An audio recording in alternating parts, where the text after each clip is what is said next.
بسم اللہ الرحمن الرحیم۔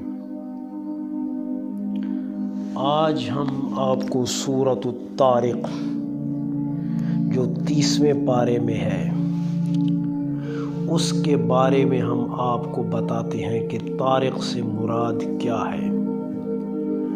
اللہ قرآن عظیم فرقان مجید میں ارشاد فرماتا ہے والسماء والطارق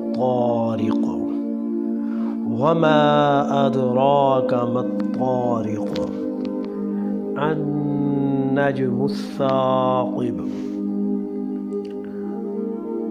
اللہ رب العزت نے آسمان اور رات کے وقت آنے والے چمکتے ستارے کی قسم کھا کر انسان کی توجہ اپنی عظیم نشانیوں کی طرف مبذول کروا رہا ہے۔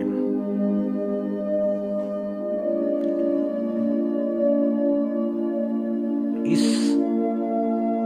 آیت میں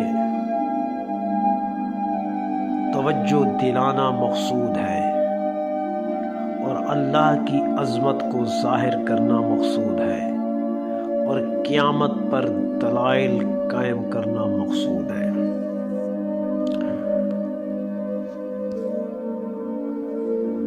آیت نمبر 4، ان کل نفس لما علیہا حافظ۔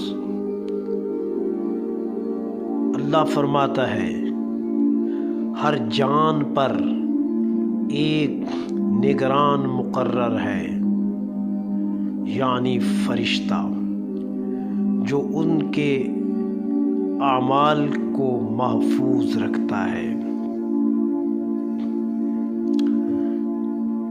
آگے فرمایا فَلْيَنظُرِ الْإِنسَانُ مِمَّا خُلِقَ مِن مَّاءٍ دَافِقٍ يَخْرُجُ مِن بَيْنِ الصُّلْبِ وَالتَّرَائِبِ۔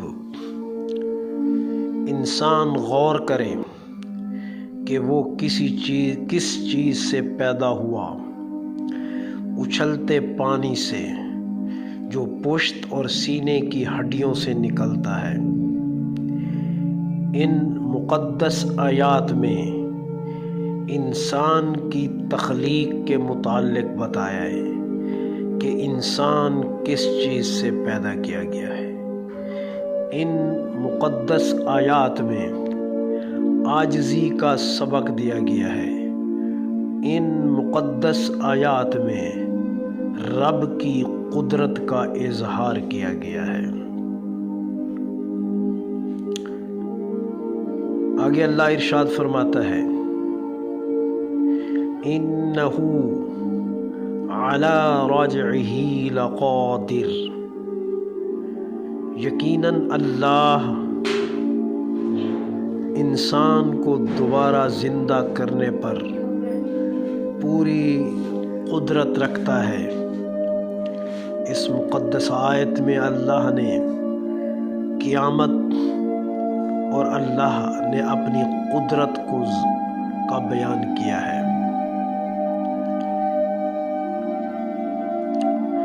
یوم تبلی السرائر، جس دن تمام پوشیدہ راز ظاہر کر دیے جائیں گے۔ اس مقدس آیت میں یہ بتانا مقصود ہے کہ بروز قیامت حساب لیا جائے گا، اور یہ بھی بتانا مقصود ہے کہ دلوں کا حساب لیا جائے گا۔ فَمَا لَهُ مِن قُوَّةٍ وَلَا نَاصِرٍ۔ اس دن انسان کے پاس نہ کوئی طاقت ہوگی نہ کوئی مددگار۔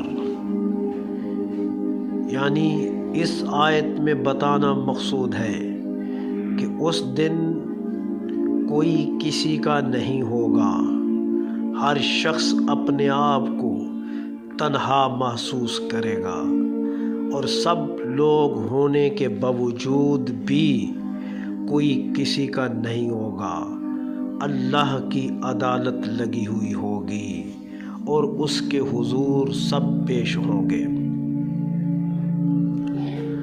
والسماء ذات الرجع والارض ذات الصدع، آسمان جو بار بار پانی برساتا ہے اور زمین جو پھٹ کر پیداوار نکالتی ہے۔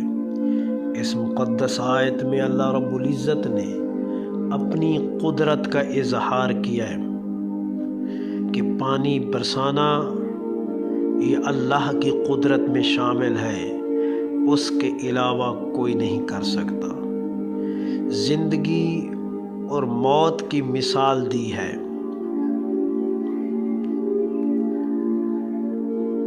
آگے چل کر اللہ رب العزت ارشاد فرماتا ہے، انہم یکیدون کیدا واکید کیدا، وہ چالیں چلتے ہیں اور میں بھی ایک